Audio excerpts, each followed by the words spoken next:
জনগণকে ক্ষমতাহীন করে তোলা হয়েছিল গত 17 বছর। আমাদের টুটি চেপে ধরা হয়েছিল। ভিন্ন মত পোষণ যারা করত তাদের সামনে থেকে মাইক কেড়ে নিয়ে যাওয়া হতো। পুরো বাংলাদেশ একটা উন্মুক্ত কারাগারে পরিণত হয়েছিল।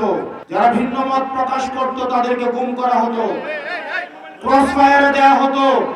ভিন্ন মত এবং চিন্তার মানুষগুলোকে এখনো পর্যন্ত বিভিন্ন নসিহত দেওয়া হয়। যারা ভিন্ন চিন্তার মানুষ আছে তাদেরকে বলা হয় হয় পিন্ডি চলে যেতে, না হয় দিল্লি চলে যেতে। আমরা বলে দিতে চাই, এই 24 পরবর্তী বাংলাদেশে আমরাই বাংলাদেশ।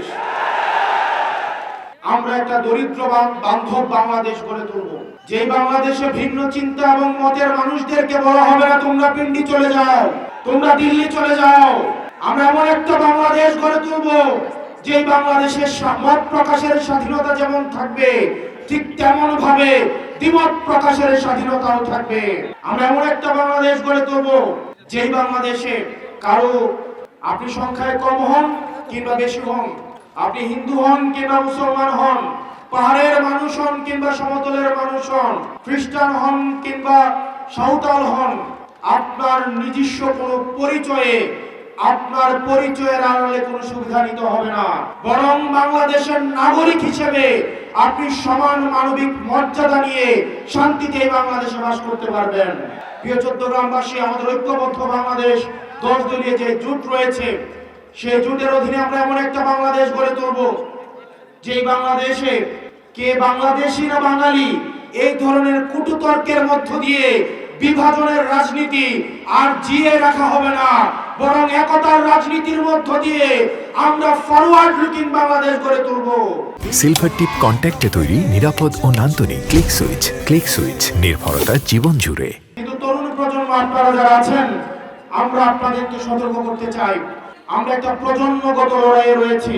আপনারা যারা কামার, আপনারা যারা বেকার, অর্থ বেকার, ভবঘুরে, যারা কলকারখানায় কাজ করেন, যারা জমি নাই কিন্তু জমিতে চাষ করেন, যাদের বাড়ি নাই কিন্তু বাড়ি বানান, যারা জন্মানোর পরে শুধু খাটেন আর মরেন, যারা ওই পোকার মতো, তেলা পোকার মতো, পিপিলিকার মতো রাস্তায় ক্রস ফায়ারে মারা যান, আপনাদের জন্য সতর্ক বার্তা। আগামীতে আবার ফেসিবাদের প্রতিধ্বনি আমরা শুনতে পাচ্ছি। আমাদেরকে আবার সতর্ক হতে হবে। 12 তারিখ যেন আপনারা সবাই যেই ভয় দেখান না কেন, 12 তারিখ পরবর্তী বাংলাদেশের গতিপথ নির্ধারণ হবে। 12 তারিখ যে ভয় দেখান না কেন, 12 তারিখ অবশ্যই আমাদেরকে ভোট দিতে আসতে হবে।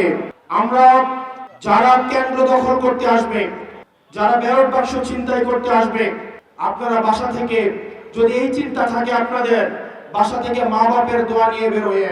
আমাদের এই ভোটের অধিকারের জন্য ইলিয়াস আলী গুম হয়েছে, ভোটের অধিকারের জন্য সুমন ভাইয়ের আম্মার সুমন ভাইকে ফিরে পায় নাই, ভোটের অধিকারের জন্য গত 17 বছরের লড়াই সংগ্রাম রয়েছে। আবার যারা ব্যালট বাক্স ছিনতাইয়ের চিন্তা করছেন, আপনারা সাবধান হয়ে যান। আমরা আপনাদেরকে সাথে নিয়ে ইনশাআল্লাহ এই 10 দলীয় আমাদের যে ঐক্যবদ্ধ বাংলাদেশ রয়েছে, আমরা ইনশাআল্লাহ 12 তারিখের মধ্যেই আমরা সরকার গঠন করব।